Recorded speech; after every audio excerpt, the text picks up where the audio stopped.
Hi அர்னீஷ், இன்றைக்கி எப்படி இன்ஷாட்டில் சிம்பிளாக S+CC போடுறதுன்னு பார்க்கலாம்.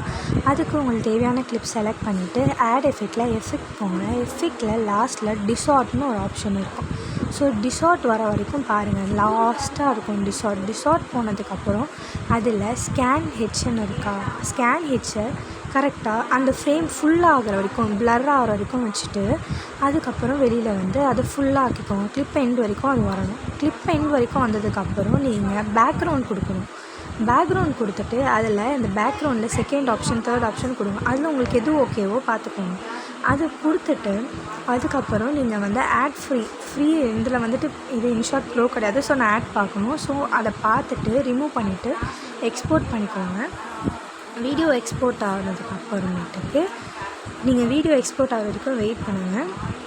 ஸோ அவ்வளோதான். வீடியோ எக்ஸ்போர்ட் ஆனதுக்கப்புறம் நீங்கள் டிராஃப்ட் கொடுத்துட்டு திருப்பி வந்துட்டு எந்த வீடியோ எடிட் பண்ணிங்களோ அந்த வீடியோ செலக்ட் பண்ணிவிட்டு அதுக்கப்புறம் பிப் ஆப்ஷன் கொடுங்க. பிப் ஆப்ஷன் கொடுத்து இப்போ நீங்கள் சேவ் பண்ணி வச்சுருக்க அந்த வீடியோவை நீங்கள் ஃப்ரேம் ஃபுல் பண்ணிவிட்டு அதுக்கப்புறம் பிளெண்டுன்னு இருக்கும். பிளெண்டில் போயிட்டு நீங்கள் ஸ்க்ரீன் இல்லாட்டி லைட்டன் கொடுங்க. நான் வந்துட்டு லைட்டன் கொடுத்து பார்த்தேன். ஸோ லைட்டன் கொடுத்து பார்க்கும்போது சிசி வந்துட்டு கொஞ்சம் நல்லா இருந்தது.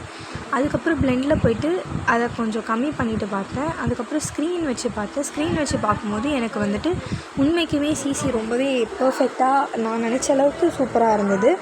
ஸோ அதுக்கப்புறம் வந்துட்டு நீங்கள் பிளெண்டில் போயிட்டு நீங்கள் உங்களுக்கு தேவையான அளவுக்கு நீங்கள் வந்து அட்ஜஸ்ட் பண்ணிக்கோங்க. ஸ்க்ரீன் இல்லாட்டி லைட்டன் ரெண்டுத்தில் எது கொடுத்தாலுமே சிசி பர்ஃபெக்டாக இருக்கும். ஸோ சிசி பர்ஃபெக்டாக ஆனதுக்கப்புறம் எனக்கு இங்கே ஹாஃப்லேயே எண்ட் ஆகிடுச்சு. ஸோ நான் என்ன பண்ணுறேன்னா டூப்ளிகேட் கொடுக்குறேன்.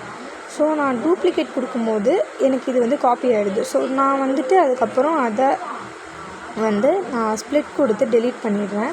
ஸோ இப்போ வந்துட்டு பர்ஃபெக்டான சிசி வந்துட்டு நமக்கு கிடச்சிடுச்சு. ஸோ இப்போ வெளியில் வந்துட்டு நீங்கள் ஃபில்டர் கொடுக்கணும். ஃபில்டர் கொடுத்து ஃபில்டரில் பிங்க்குன்னு இருக்கும். பிங்க் கொடுத்தீங்கன்னா உங்களுக்கு சூப்பரான பிங்க் சிசியே வந்துடும். ஸோ இவ்வளோ தான் சிசி. இது ரொம்ப சிம்பிளாக இருக்கும். ஸோ இந்த சிசி ட்ரை பண்ணி பாருங்கள். கண்டிப்பாக இன்ஷாட்டில் சிசி ஈஸியாக வருது. தேங்க்யூ.